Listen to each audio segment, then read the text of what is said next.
Hello, wonderful people. This is Neha, and welcome to Voice of Virtuos, where we'll bring you stories, insights, and a valuable information about our technologies, AI, and latest trends. We have our big data architect, Mr. Nishad Patil. Sir, thank you so much for joining us today. Hi Neha, thank you for the warm welcome. Thank you, sir. Whether you are a data enthusiast, curious about backend AI and everything, we got your back. We are giving you every insights today.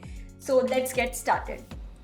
Sir, you started your journey as an intern, right? And it's been almost 10 years. So how's the experience? Can you please give us the overall journey, what you have gone through?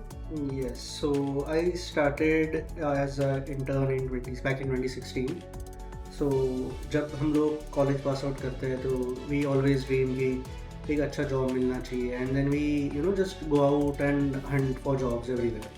So I also started in a similar way and after trying like 6 months, 7 months try किया कुछ मिल नहीं रहा था. So I was just keeping on trying and trying. So my focus was initially into big data. But then came an opportunity at Virtuos with the exposure to Java plus big data. Means big data was a part of it and entirely was a Java based job at the beginning, and that too was an intern. So I joined them in 2016, and after that I joined them as a Java intern, and moving forward a bit with a bit of big data, as I had my specialties into big data at that time. So I started, and then in the second year I picked a bit of UI along with big data, Java and APIs. Then from the third year it was completely a full-fledged, you can say, a big data role that I took up. And along with that role came a lot of responsibilities related to big data and the entire ecosystem, wherein that during that period I basically optimized a lot of jobs which are taking like hours and hours to minutes, reduced its time to minutes. I just removed a lot of complications from the system during that time frame. And as and when with these things happening gradually, things started falling in place, and then promotions took on, and it was a steady growth thereafter. And then later on, like around after 6-7 years, I got a team to build from scratch, and now I'm leading the entire data pipelines and responsible for each and every data that flows in and out of Virtuos. So that's the gist, or you can let's say summary of me and my 10 years at Virtuos till date. Wow, that's an amazing journey. So what you have said till now, इससे ये चीज़ पता चलता है every year you have got few of the challenges. So how did you handle it? So as you said that every year was a new story for me. Means एक साल खत्म होता था, it was like आज ये काम है, ये पिछले साल में आपको ये करना है, नेक्स्ट ईयर पता नहीं ये सेम काम करने मिलेगा कि नहीं मिलेगा. It's been the same story throughout. Like जैसे मैंने बोला कि first year was Java, second year was UI along with big data, third year में वापस पूरा big data था, fourth year में management and all the seniors decided that अभी Java बहुत हो गया, we are too much into the native technologies, now we should move on to Spark, because Spark was something that was booming at that time and it was really trending. So we decided to move on to Spark. A lot of things changed, a lot of technologies were just omitted, or we skipped them, and we decided to scrap those technologies and start off with Java. So that was the biggest challenge. Then उसके बाद उसके 2 साल में गए वो पूरा stable करने Spark, understanding, learning everything from scratch, setting up your own team for Spark. Then उसके बाद 2-3 साल जैसे stable हुआ, फिर वापस आया कि we are too much into these old technologies. Now there are a lot of technologies revolving around us. So let's get on a single language for technology. So we decided कि let's move on to Python. So the biggest challenge was migrating everything to Python. तो पिछले 6-7 साल में जो किया था वो it was like a lot of code that were written. तो पूरा का पूरा Python में move करना within a fixed timeline. So वो आया उसके बाद then after that everything was stabilized. I handed over a few things to the respective teams that were there who are handling them.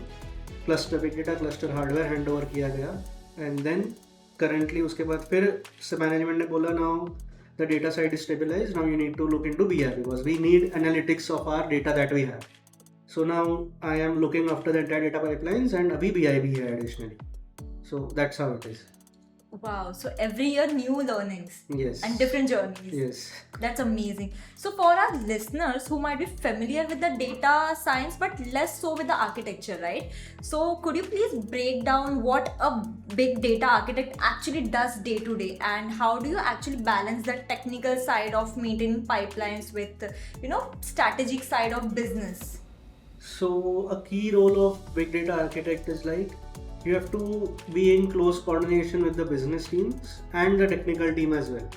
Because business team को हमेशा चाहिए रहता है कि उनका एक्सपेक्टेशन रहता है हमेशा कि मुझे ये भी चाहिए वो भी चाहिए, वो तो 10 फीचर मांगते हैं, बट उसके बैकएंड में क्या चलता है वो एक फीचर को राइट फ्रॉम स्क्रैच लेके आना till reports is a different headache. So translating the business terms to to valuable insights and the technical, वो सब match करना is the key role of big data architect. So if you break my day in at Vertos, it's like रोज सुबह आके just monitor all the pipelines that whether all jobs are up and running, कुछ delay चल रहा है क्या, are there any discrepancies, कोई jobs कल fail हुए हैं. तो managing entire thing is what's my basic role, because if a single element fails, there is a domino effect happening across the entire ecosystem at Vertos, right from the reports till analytics, along till it reaches till the data science. So you have to check all the minor details as well? Yes. So even a minor lag of let's say 10 minutes in data is a huge thing for us, because that's a volume that we are listening to. And one of your key responsibilities is finding data discrepancies, right? As you rightly mentioned. So in the world of big data, right, where the volume is huge, and how do you spot the anomalies, right? And what is your process of ensuring that the data we use for decision making is actually clean and reliable? So as I said that, जैसे मैंने बोला अभी थोड़े time पहले कि we have a huge volume of data. So एक 5 minute का भी अगर लैग आता है तो it's a headache for us. वो 5 मिनट को रिकवर करने को हमें बहुत मेहनत जाता है. So just to give a just that, एक हम लोग जो रिकॉर्ड लिसन करते हैं that's like lakhs of request coming in every seconds around. तो वो हैंडल करना, अगर 1 सेकंड में 1 लाख आ रहा है तो 5 मिनट में तो there is a huge number of request. So just for an example that identifying a discrepancy is the toughest challenge in the entire big data ecosystem. Because ऐसा मान लो कि आप 1 करोड़ में आप 10 या 100 का डिफरेंस ढूंढ रहे हो तो it's a really tough task. तो you always have to go bottoms up right from the source where you are listening data till your end report. ये जो 10 या 100 का लॉस है वो कहीं भी हो सकता है. So you always have to follow a bottoms up approach, and that's how we go with it. We go with the bottoms up approach. Then we do a lot of analysis in SQL, Hive, or other such tools that we have. And we always use a golden data set or a true data set that we have to match with our outputs. And we always validate our data with those data sets to make sure that the data is reliable and 100% accurate.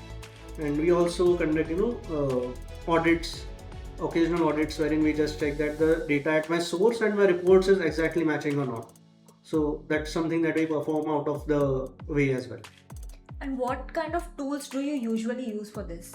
So there are a lot of tools that we use for these, like Airflow is an example. Then we have certain monitoring scripts in Zabbix. Then we have another tools like we have Supersets. Then we have Spark and all those kind of technologies and tools that we are using day in and day out. You use tools like Power BI, right, to Yes. visualize complex data sets. So how do you go about like translating raw data हो गया आपका, technical numbers हो गया, फिर आपका business insights हो गया, जो usually non technical stakeholders को understand करने में easy होता है? Yes, so as a big data architect, the biggest challenge that I feel is not designing pipelines or consuming these pipelines. ये एक DE के लिए it's a good job role or a responsibility, I can say. But when you get at a architect level or a head level, you need to gain insights from these data. So removing insights from this data is the most crucial part of it, because without this data it's useless, this data, because without this insights. So as they say nowadays that data is the new oil. So that's what we are doing here. So as I said that we listen a lot of data at Vertos on a regular basis. So ये data में से कौन सा conversion या फिर कौन सा campaign creative क्यों स्पाइक हुआ है, उसका इंसाइट देना बिजनेस टीम को इज मोर रेलिवेंट, एंड एक स्टोरी लाइन बना के कि what's going around at the campaign और at the creative is much important than just maintaining these pipelines. So that's where BI comes in. So we deliver all these sorts of insights to the business team from our BI tools. So that's where BI comes into picture at Virtuos. So keeping the track is very important. Yes. Right?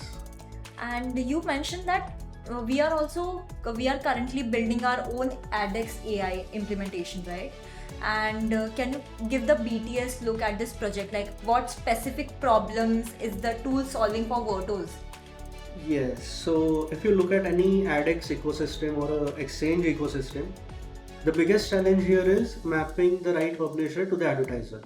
Because मेरे पास publisher तो बहुत है और सामने उसके पे publisher को दिखाने के लिए मेरे पास रियल टाइम में एड्स भी बहुत सारे रहते हैं. तो लेट्स अज्यूम कि मेरा एक पब्लिशर है, उसको अगर मैंने 100 एडवर्टाइजर्स मैप करके रखे हुए हैं, तो इट मे नॉट बी कि हर एक यूज़र को सेम ऐड आए. हर एक यूज़र को अपना अलग ऐड रहेगा, अलग रीजन से वो यूज़र देखता रहेगा.